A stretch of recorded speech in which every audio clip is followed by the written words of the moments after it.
और कुछ लोग कहते थे घंटा और संघ से कुछ लोगों को परेशानी होती है।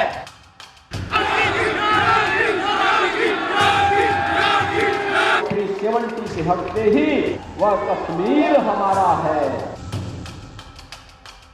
मैंने कहा जिनको घंटा और संघ से परेशानी वे अपने कान को बंद करें। कावड़ यात्रा में डीजे भी बजेगा, संघ भी बजेगा, घंटा भी बजेगा, घड़ियाल भी बजेगा। और जो राहुल गांधी जी आपके पास आते थे खटाखट कहने के लिए, आज वे यहां से तो पहले मैदान छोड़ करके सपाचट हो चुके हैं। योगी प्रचार करें और जीतना हो, ऐसा बहुत ही कम देखने को मिलता है, जिसका कारण ये भी है कि योगी को भाजपा का स्टार प्रचारक कहा जाता है। योगी यूपी ही नहीं, किसी भी शहर में रैली करें तो लोगों का हुजूम ऐसे उमड़ पड़ता है कि पंडाल ही नहीं, सड़कों तक लोगों की भीड़ जमा हो जाती है और रैली खत्म होने के बाद ट्रैफिक पुलिस को बड़ी मशक्कत करनी पड़ती है, क्योंकि योगी का जलवा लोगों के सर चढ़ चुका है। ऐसा हम इसलिए बोल रहे हैं क्योंकि सीएम योगी आदित्यनाथ यूं ही फेमस नहीं है। कहीं भी चुनाव हो, उम्मीदवारों के बीच सीएम योगी की रैलियों की डिमांड रहती है। वजह है सीएम योगी की रैली मतलब जीत की पक्की गारंटी। हरियाणा में तीसरी बार कमल ने कमाल कर दिया। भाजपा ने इतिहास रचते हुए तीसरी बार हरियाणा विधानसभा चुनाव में जीत हासिल कर ली। वहीं भाजपा के लिए जम्मू कश्मीर का विधानसभा चुनाव भी कम रोचक नहीं था। दरअसल सीएम योगी ने हरियाणा में 14 और जम्मू में 4 रैलियां की थी। सीएम योगी आदित्यनाथ ने जम्मू में 4 विधानसभा क्षेत्रों में चुनावी प्रचार किया था।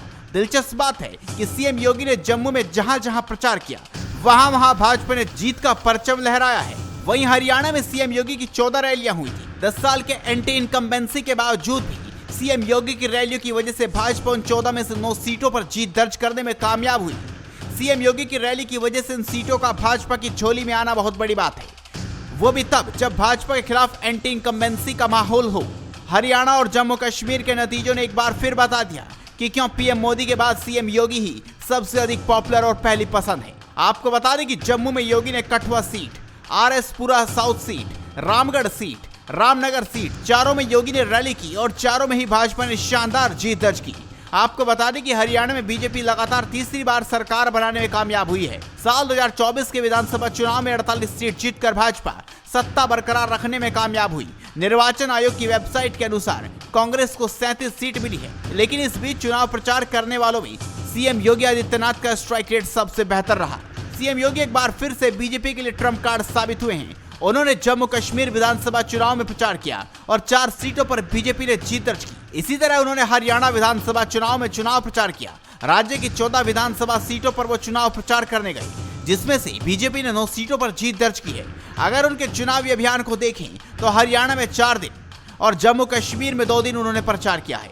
सीएम योगी ने 22 सितंबर को नरवाना, राई और असंध सीट पर चुनाव प्रचार किया था। इन तीनों ही सीटों पर बीजेपी के उम्मीदवारों ने जीत दर्ज की है। इसके बाद 28 सितंबर को मुख्यमंत्री ने फरीदाबाद, रादौर, जगाधरी और अटेली सीट पर प्रचार किया। इन सभी सीटों पर बीजेपी जीती है। तो आप इस बात से अंदाजा लगा सकते हैं कि योगी को यूं ही स्टार प्रचारक नहीं कहा जा सकता। योगी जहां जहां प्रचार करते हैं वहां बीजेपी को जीत मिलती ही है। तो आप भी इस खबर पर अपनी राय दीजिए, इस खबर को शेयर कीजिए और जुड़े रहिए हेडलाइंस इंडिया के साथ।